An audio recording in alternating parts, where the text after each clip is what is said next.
still in Russia. Olympic officials there are scrambling to make sure the country's drug testing lab is ready for the Sochi Games. With just 3 months to go, the World Anti-Doping Agency has issued an ultimatum. The lab has to come up with a plan to improve its results, or it may be suspended. The CBC's Dominic Velitis has more on the story from London.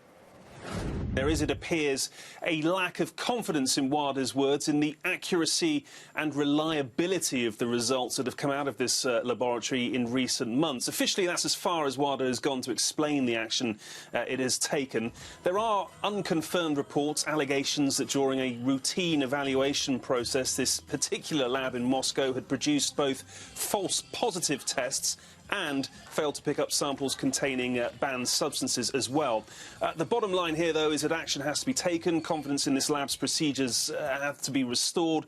Specifically, WADA wants to see a quality management programme introduced with a view to improving procedures at the lab, and this all has to be done by December. If it fails to meet that December deadline, its accreditation could be suspended for 6 months. If that were to happen, it would leave the Sochi Games without a drug testing facility. Now, some have said if this lab did lose its licence, why couldn't these samples just be sent off to another accredited lab in another country? That's the plan, after all, for next year's World Cup in Brazil, after the drug testing facility in Rio lost its accreditation back in August. Samples for that will now be sent to Switzerland for testing.